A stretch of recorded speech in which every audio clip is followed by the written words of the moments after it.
You are listening to Golden Otter Divinations, where the metaphysical meets the mainstream with Autumn Seibel.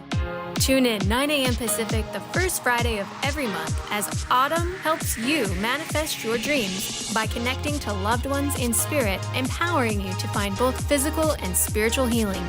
Are you ready to transform your life and connect to divine guidance through practical strategies? Golden Otter Divinations is the place to find engaging interviews with medical experts, practicing mediums, intuitives, healers, and many more. Now, here's your host, Autumn Seibel.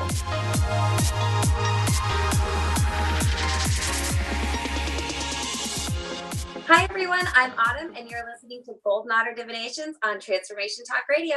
Stay with us for the next hour as we explore where the metaphysical meets the mainstream.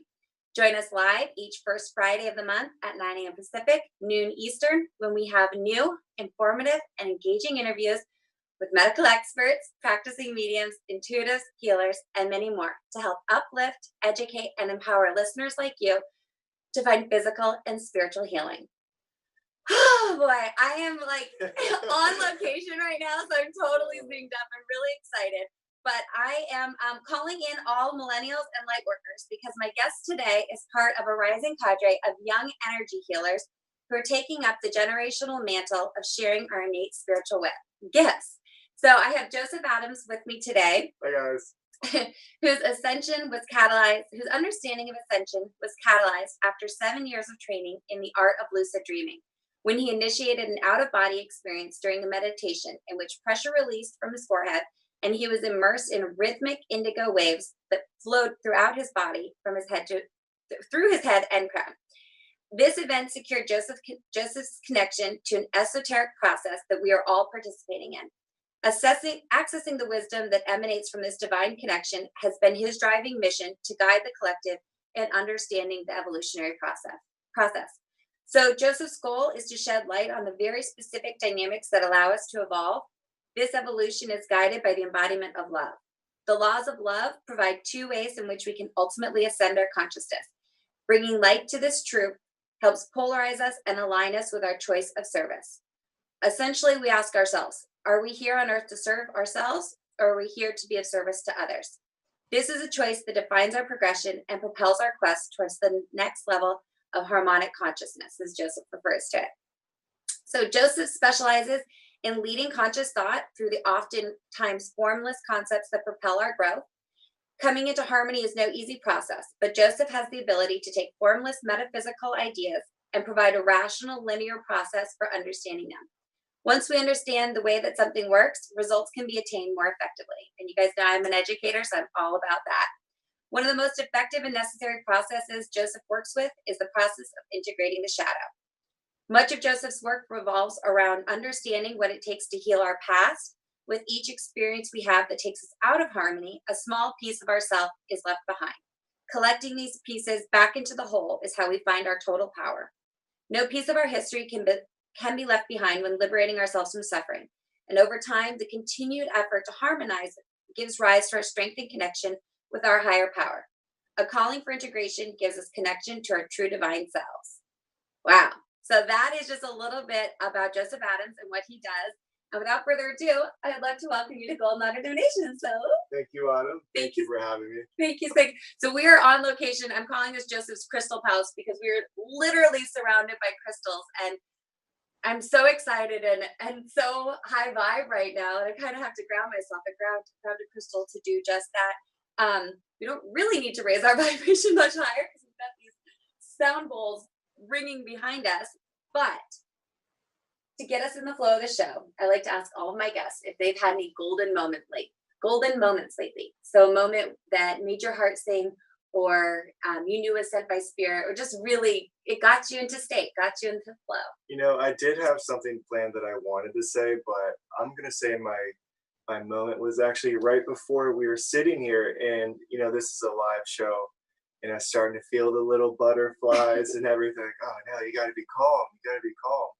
And then just to feel the calmness with the spirit guides and so much help we have on the other side, to feel that blanket over me, like, oh, everything is good, everything is beautiful, nothing to be nervous about. Yeah.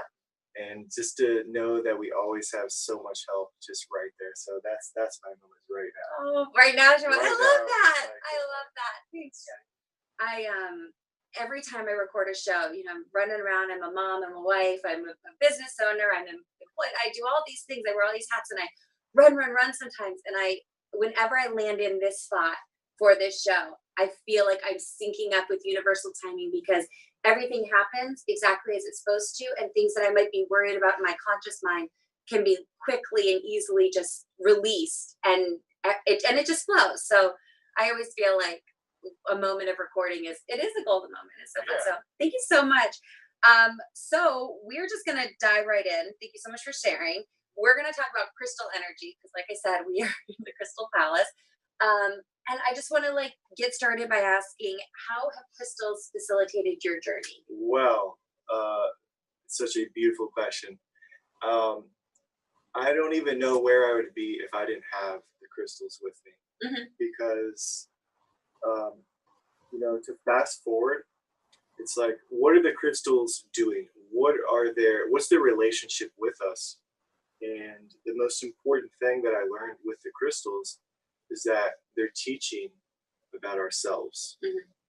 They're showing you that you have all of this potential and all of this energy already inside of you, that you don't really need them, but they are perfect and beautiful teachers, and they can really help you bring that energy out to help you create the reality that you wish to manifest.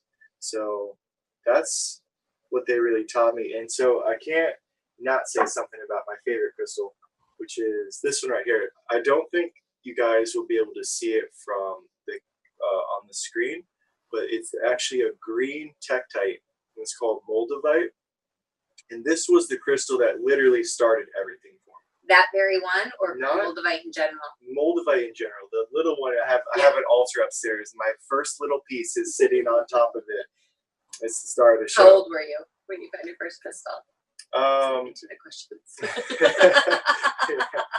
Well, I did collect them, as many kids in this generation. We just collected stones and rocks for no reason. Yeah. And then now I realize, because they have so much to teach us. Yeah. And so much information I want to just share so fast. But back to moldavite. When I had my spiritual awakening, I got into crystals immediately after, and I was reading this person's experience about lucid dreaming. They said they had fallen asleep on a piece of this stone, and I was like, oh my gosh, I need to get that immediately. So I found a small piece, came in the mail, and then the very first night, boom, lucid, vivid dreams right off the bat. Now it increased the chances of the lucid dream. Yeah. And I remember holding this crystal, and like many people, this is one that you can do research on and just look at all the people's experiences. Like, it causes heat flashes and just rushes of energy. And for me personally, I felt so much heat on the back of my head and just this charge. And what it's essentially doing is that there's classes of crystals that are high frequency, high vibrational, like we like to say. And then there's more grounding crystals, like this right here. Like, everyone's seen black tourmaline before. Yeah. They're very grounding, puts you back in your body. But it does tourmaline protects against negativity as well, right? Yeah, it helps absorb. necklace that if I'm going into a situation where it's they're my battle pearls. Exactly. It's black tourmaline we got in Mexico at the pyramids, and I wasn't super into crystals at the time, but I felt drawn to them. And they had these wands that they were selling of tourmaline, and some people are freaked out by them. I was like, I'll take two, thank you. Yeah. And anyways, I wear it when I'm going into a situation that I know might be not in alignment with who I am, and it helps me stay grounded and kind of repels. Again, even if that's only a figment of my imagination, I love that I have some sort of external thing that I can wear that looks normal to the naked eye. Well, there is one stone that there is actually a lot of science on, and it's called shungite, and I'm actually wearing it right here. Oh. And this one can block from electromagnetic frequencies. It can even help Now, don't quote me too much, but there is tons of science on it that you can look up and research, but it can help purify water. Mhm. It only comes from this place in Russia.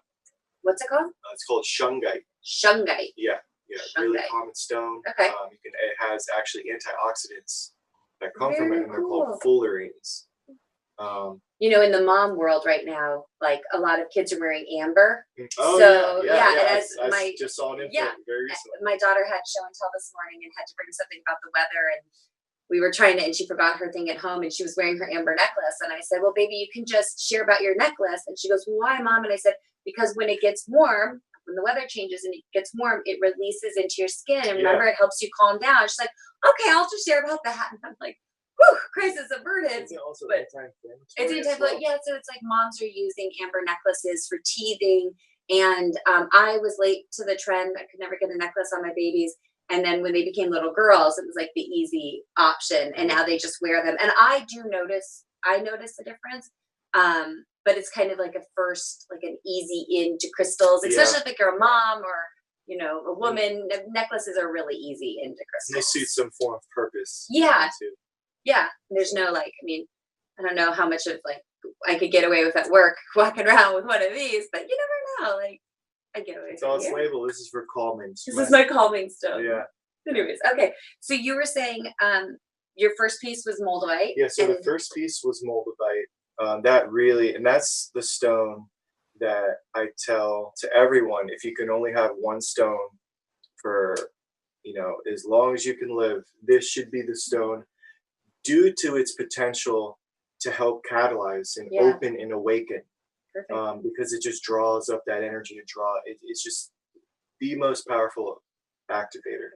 Well, that was quick. We got to get ready to go to break. You're listening to Golden Otter with Autumn Seibel. We're going to take a quick break, and when we come back, we'll explore more about crystal energy with energy healer Joseph Adams. Stay tuned. We'll be right back.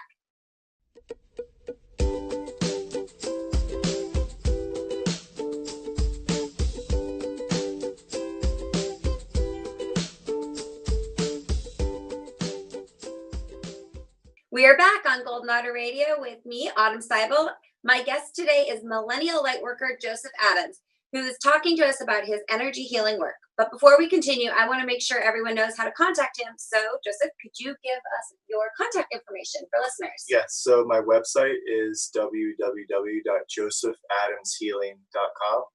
And you can also email me at josephadamshealing@gmail.com. Perfect. And then you're on social media? Yeah, social media, Joseph Adams Healing on Facebook, Instagram, Joseph Adams Healing. There you go. And while you are on Instagram, pop over and say hello to me. I'm Golden Otter Divinations. I am on there every now and then when I can handle the energetic plug-in, because social media, the energy in that space is real. And I don't think we have come to grips with what that actually is, because it's as much. We're guinea pigs right now. Yeah, it's as real as this is, at least to some of us. Some people, it's another fake world, and some it's very real. But anyways, I'm there sometimes. Check me out if you get a chance. Okay, so we're going to talk about energy healing, and I just want to start by asking, how did you know that you had a gift? So after I got into healing, I had signed up for a workshop to teach on crystals, and I'd been practicing on some people, and it's like, you know what, I think I'm ready to take the next step and actually have official clients. I just had this vibe. Yeah. And so I did my very first workshop, and my first client was like, I want to get a session with you. Was it like Reiki sessions? Yeah. At the time, I was trained in Reiki, but it was slowly blossoming into something that was what I was meant to develop into. Because there's so much more about my gift, which I'll explain in a minute, about what it is I'm doing and what I learned, what my strength is. So anyway, so I had my first client, and I meditated for so long beforehand. I was like, I gotta have my energy perfect. Yeah. And so when I had the client on the table, I begin the session and I start working on their belly. And I feel all this tightness, and then boom, they have a Kundalini awakening on my very first healing session. The person was just shaking and so much energy. It took me a good 10 seconds to realize what had just occurred. Was the person physically shaking? Physically, like there was it was like electricity that it was so tangible Do you everywhere. warn people before they come on your table? Because Reiki Well, is essentially hands-on healing, but it's like very light touch, or it's like above the body. It's energy work. Yeah, and during this time, I actually wasn't even touching the body. You were just It was like above. it was like I disintegrated this dam, and I felt this energy rush up them and out their crown. And as soon as I touched above their crown, I felt that energy, and I knew instantly that was Kundalini energy. I just had a Kundalini rising like a week prior. It's almost like to get me ready. Like this is what it feels like, again. And so they were completely transformed, obviously, after that experience. And if you don't know what Kundalini is, it's an energy that everyone has inside the body, in their breasts, at the base of the spine. And it's an energy that serves as a mechanism to help evolve the energetic body to the next state by clearing, purging, and a lot of extra sensory comes when that energy is released. But it comes at a cost of a lot of training and a lot of time, because you're just so high strung afterwards, because there's so much energy that gets moving in you. You know, I've been meaning to talk to somebody about this. I guess now is the time. You talk about your awakening experience before, and I think you've asked me that question, like, well, when did you have an awakening experience? And I'm like, well, there were times in my life when I can point to that say, like, this is when the energy shifted, or this is when my understanding shifted. And I think all of us can, when we meet a certain person, or you go through a certain life, like a really profound life event, a birth, a death, something like that. And for me, I actually think when I gave birth twice, both times after, my ability to understand subtle energy, my ability to understand and practice mediumship, both, like, each time I gave birth, I have 2 children, 3 years apart, and I can, in my mind, look at those chunks of time and kind of see where I was. And I mean, it would make sense. You're opening your conception cradle, you're inviting a soul into your physical body, you're more or less inhabiting there, like you're holding space for 2 souls. And then when you give birth, you are releasing this vessel of energy, and it can feel both invigorating and terrifying, because as a mother, especially when you're pregnant, and maybe this is just my personal experience, is that I felt like I was holding 2 souls at once. And I felt very cradled and very loved and very nurtured, but I had a really intimate relationship with my children before they came into my body. And so when they released from my body, I was like, yes, I'm so proud and so honored to have held this space. But then it leaves you. And I don't know, that's something I'd like to explore at some other point, but that's the only, when you talk about an awakening and that feeling, and I'm sure it can happen at other times, that's a time that I can point to when it was like, wow, that's what that was. Yeah. Beyond just the words that we put postpartum and pregnancy and delivery and transition, besides all the medical terms, there is an energy that happens when you're a mother. And maybe that'll be a conversation I have down the line with somebody as I look into that more. But every time you tell this story, or I hear you talk about it, I think of that. And recently I was able to kind of encapsulate it. But yeah, so you're awakening. Yeah, so it was after that session, I started getting more clients, and then it wasn't until I started going to actual holistic shows where I would have, anywhere from 10 to sometimes 20 people throughout the weekend of healing. And then I started to hear this, like, that was the strongest healing I've ever felt in my whole life. I've been receiving healing for the last 10 or 15 years, and I've never felt something like that before.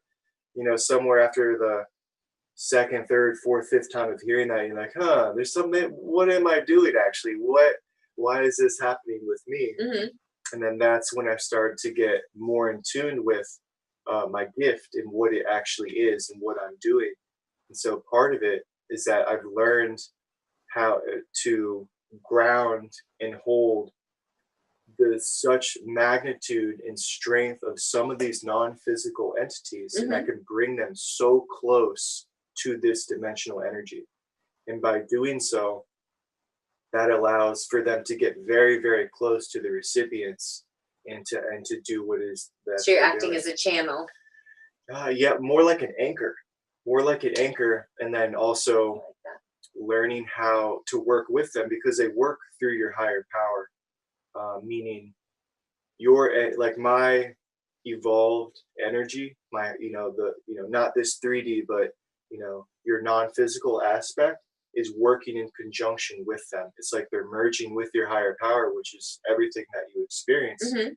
And it's this brilliant collaboration of this complex, seemingly Broadway play of so many entities working to change and help and guide someone towards the energy that they're meant to grow into. And that's more or less the style of my healing. It's to help someone blossom into what it is they're meant to be. And so that's why it's almost like healing through your ascension process, your evolutionary process. Some people have Kundalini awakenings. Others, I can clear all the stress, all of the anxiety, all the fear. Other people, I can help heal parts of trauma, emotional. Yeah, that's what I was going to ask you. Why do people? We came into contact through a friend. I can't even remember. It's like one of those meetings. I'm like, how did we even meet? But I knew we were meant to. And so I always wonder, like, how do people seek you out? People who seek me out, there's usually a very specific reason. And it used to be mediumship, and that was kind of what I did. And now it's turned into another platform. But with you, like, how do people seek you out for what types of healing? And B, how can people who don't have access to you utilize some of these techniques? And we might have to hold that conversation after the break, but. Most of my growth with my the people I work with, it's been word of mouth mainly, and it's always been these very specific cases in which I'm helping, administer this healing or this catalyst for their growth. Mm-hmm. At the same time, I'm learning a tremendous amount about the inner workings of the energetic body, because it's more complex than we have the brain power to understand. So it's a two-way street. They're helping healing them, and they're helping you learn. Because during the last 5 years, I've been putting,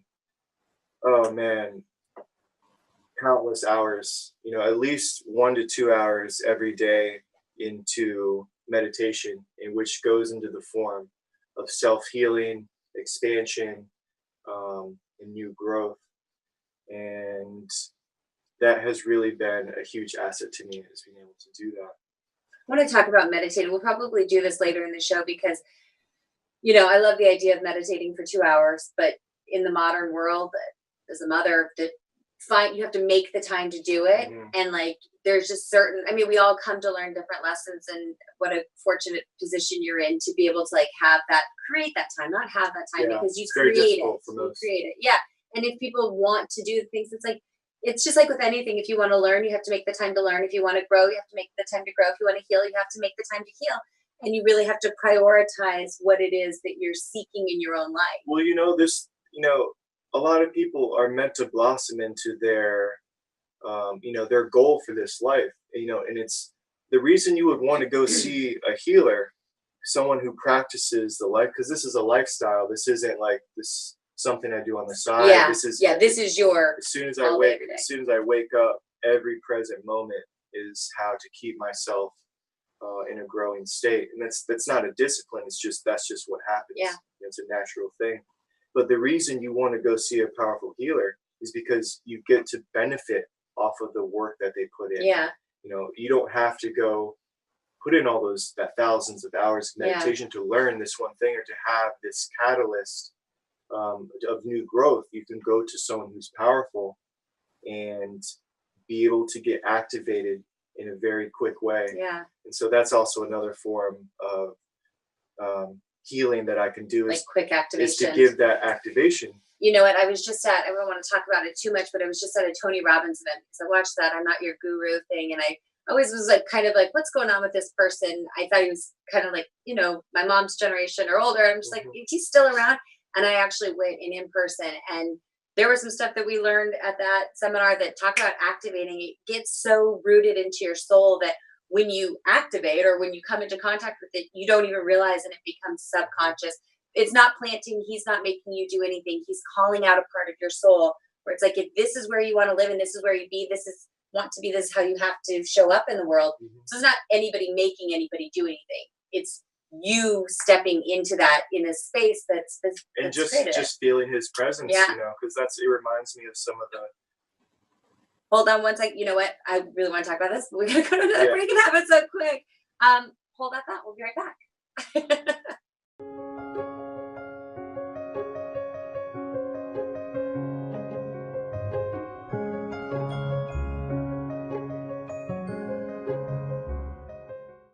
We're back on Golden Otter Radio with me, Autumn, and my amazing guest today, energy healer Joseph Adams, who is here discussing what it means to be a light warrior in today's modern world. So for 1 second, I want to talk about light warriors because we hear a lot about light workers, which I think a lot of people are talking about nurses and doctors and medical practitioners and teachers and people who are in occupations that are predominantly of service. That's what I call a modern light worker. What is a light warrior? That's what I want to talk about. The light warrior. Wow. Yeah, that's a big one. So you hinted on service, Mm-hmm. and like I have a philosophy that when we're here in this dimension, this reality, you have the simple choice, and it's how do you want to ascend your consciousness. And to free your consciousness, you have the choice of serving yourself or being service of others. We all know that we're all trying to be of service to others, and it truly is a freedom that takes over you when you begin to serve and understand what that's doing for yourself and what that's doing for the collective. Because it's not just a behavior that you do when it's time to help someone. It's a polarity and a power that you're harnessing within your whole energetic body. So you're beginning to build alignment of your thoughts, your feelings, your actions, your expressions that are in service to other people. It's not a selfish interest. It's like I truly want to, for instance, I'll use myself as an example. Like the more I harmonize myself, the more I purify myself and discipline myself, I know that I'll be able to provide a better service for the people who receive my work. And so that's a big inspiration and a big motivation to continue doing what I do. It's not about me, and that's a big thing that I carry with me, is that all this growth, it's not about me. It's to help others and to give clarity and to shed light on a lot of these very confusing and difficult, complex topics. Because, as we kind of mentioned before, it's like you don't have hours, to put into this, like self-inquiry. That it can be very difficult to navigate what it is you're supposed to do with your body and your mind and how it's structured. So that's what keeps me going, is that I have felt the clarity in the growth and the polarity that builds the more I maneuver my energy into an alignment for others. And, and just to clarify, self-care is not self-service. So always remember that. You have to take care of yourself. That, being of service to somebody else and then caring for yourself, service to others, care for self. Caring for yourself is not selfish. It's what you would do when you're always caring for others. You need to put that back into yourself. It's like the wounded healer. You see a lot of people in the medical profession who are just burnt out and exhausted, and they're providing like hands-on physical care to individuals and then depleting themselves.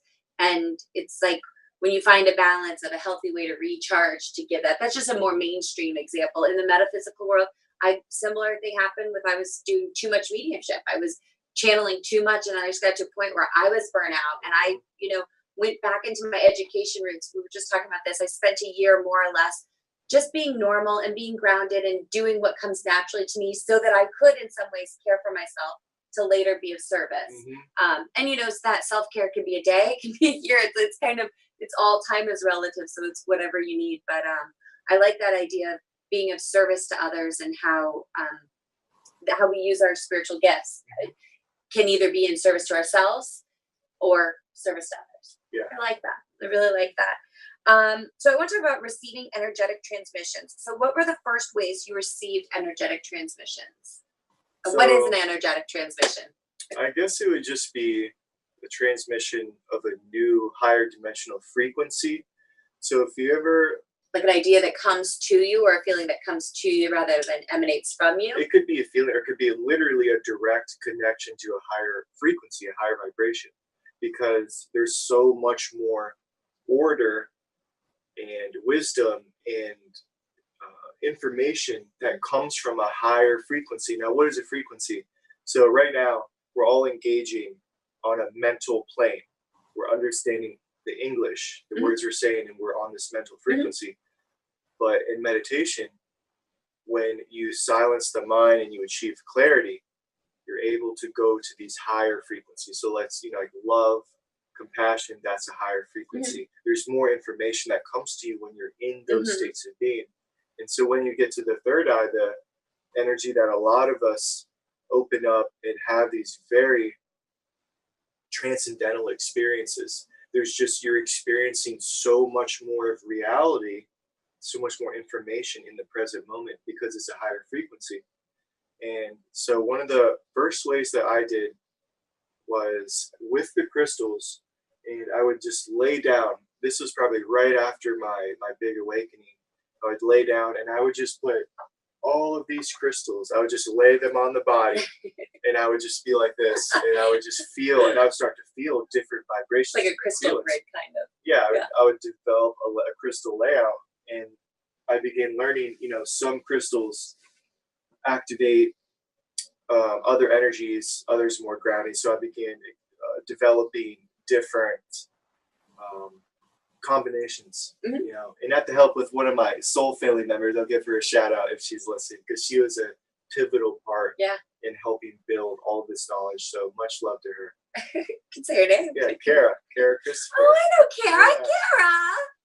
Okay. Yeah, she's a huge part of it. Well, other people can help us receive messages, and we were just talking about this, how people come into your life for a reason, a season, or a lifetime. And I'm starting to now say that, like, we can choose to increase those increments. Like, it could be a reason that can turn into a season, and a season that can turn into a lifetime, if we're willing to go back into that energetic space and heal whatever needs to be healed. Because there's this idea that you can be like, well, I'll just deal with that at a later time, in another life or in another dimension. And I'm like, what if that's what you're supposed to be doing now, instead of just saying it'll heal later? But yeah, so just the different ways to receive energetic transmissions, like individuals can help get us into these, our connections with others can help get us into more peaceful, playful states that can help facilitate that. Yeah, so working with crystals, that's probably one of the easiest ways. Meditation, obviously. And then what else? Lucid dreaming. So lucid dreaming, that's another way that you can just really maximize your ability to receive more information about what you want to do in your life. So lucid dreaming is where you become conscious and aware in your dreaming state. Just like our conversation right now, you have the same mental capacities as you would in normal reality. Like if you're sleeping and you're dreaming that you're flying, and then you become aware that you're flying, and you go, this isn't necessarily something I can do in my waking state, which must mean that I'm dreaming, but instead of waking up, I'm going to keep flying. It's like you make the choice to stay in it. If anybody's seen the movie in the mainstream Inception with Leonardo DiCaprio, that's more or less lucid dreaming. If we had to have a visual representation of it, that's what I would consider lucid dreaming. Yeah, so dreaming has been such an important aspect to my ability to receive things that I've missed, because as I mentioned, this is a lifestyle of growth and development. So basically what I learned from dreaming is that anything that takes me out of my initial balanced state in my normal waking reality, something that causes a reaction, causes a trigger, or in other words, it takes me out of my heart center.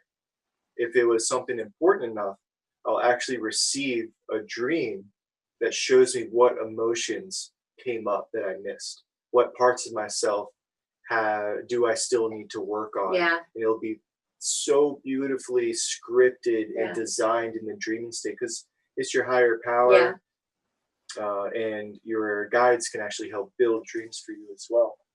That's sometimes there's segments of my show that I have to listen to again. And like, this is going to be one of them. I'm going to have to go back and really look at lucid dreaming, because that's something that I'm starting to, it's always been something I've come back to, dreaming. And when I first got into mediumship, I told the story, my older brother, who's in spirit, transition when I was 16, would come to me in dreams, and we would go fly. Oh, yeah. And for me, it just brought me a lot of peace and comfort. And as a teenager, that was all I needed. And then the older I got, the more he would come in my dreams. And then the older I got, the less it would be in my dreams and in my waking states. And the more comfortable in my waking states I was, the easier the dreams were. Like, I didn't even have to rationalize. So here's the beauty and just how deep the illusion is in our reality. Oh, you know what? We got to go to break. Okay. But I want to talk about this. Yeah, okay. This is so important. Hold the thought. We'll be right back. We're going to talk more about this.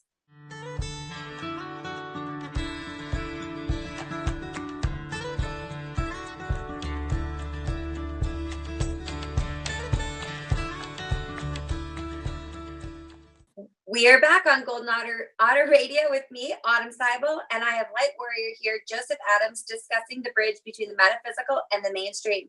Now he's going to give us some more information on how millennial light workers and all light workers or light warriors, as we've been calling them, can stand in their power to own their spiritual gifts. So right before we went to break, we were talking about lucid dreaming and discovering our spiritual gifts. And I want to pick back up on that. Yeah, so this was such a revelation when I discovered this. Because as I mentioned, when I stay in the present moment, in my balanced state where I don't have fear triggers, I don't have moments of anger, all that stuff's been long squashed. But I'd be in a meditation in which I would feel this incredible emotional experience, only to realize I would have a dream and it would be an exact emotional blueprint to what I just experienced earlier in the day. So that was my big revelation of learning that when you go to sleep and when you dream, you're not necessarily having that experience when you go to sleep. It's happening throughout your day. You're just picking up on it when you go to sleep to get that information.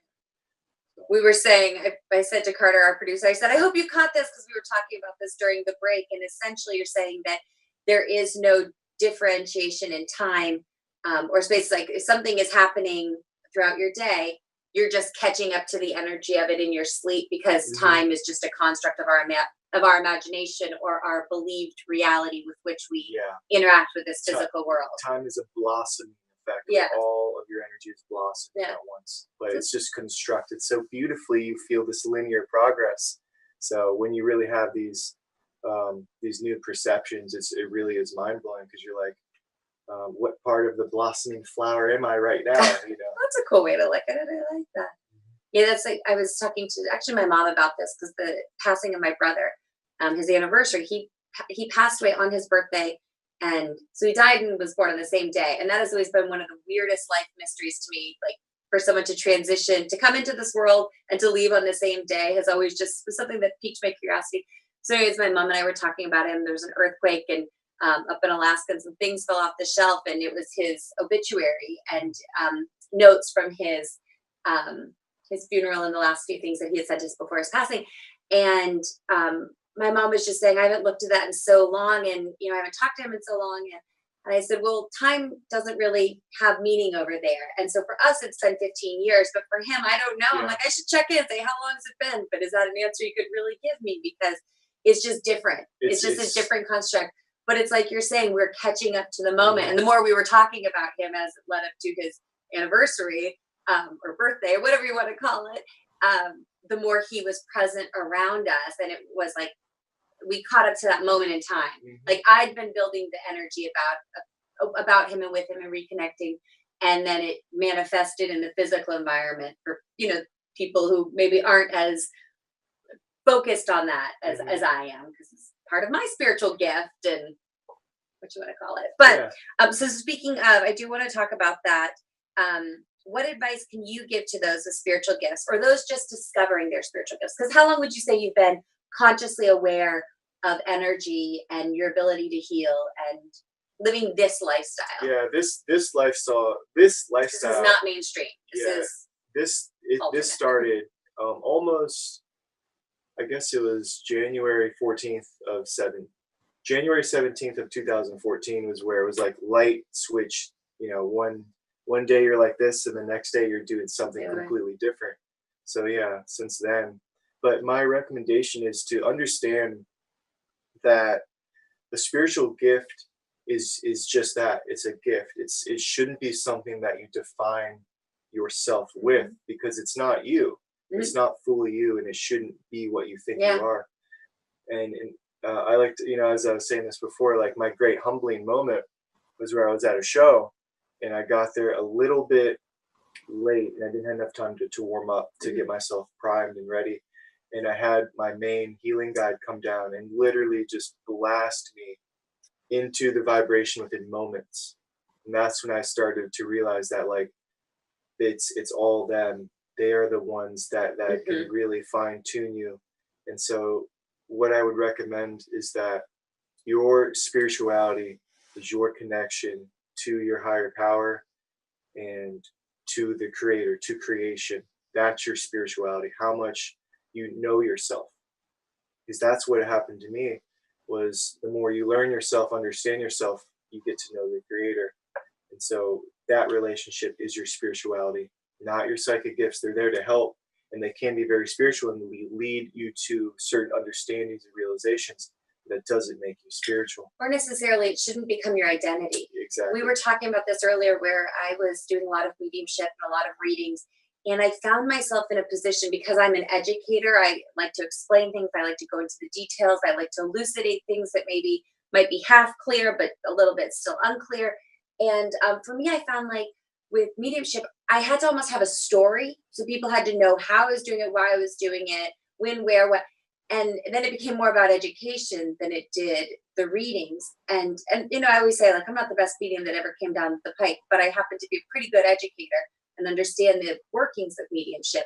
And it was separating my identity as a medium from my gifts in mediumship that helped me kind of find my spot, where I felt like I wasn't creating a story or an ego around something that is not mine. Yeah, and it's very easy to do. Yeah, and because, like you said, it's coming from another place, and you just happen to be the vessel of understanding through which it can pass, and find the person who it is meant for, or they can find you. Yeah, very much. I want to talk about Ascension School real quick before we have to go. Sure. You have I'm starting an online lecture series, and the first one is going to be on the website very, very soon. It'll be the Emotional Keys to Ascension. There will be one on lucid dreaming, on healing the shadow, and many topics of that nature. Yeah, I'm excited. I think I'm going to sign up for Ascension School. You'll have tips for activating deep energetic healing in your life. You'll talk about how we can explore our innate spiritual gifts, finding communities of other spiritual seekers, then again, the shadow and the light.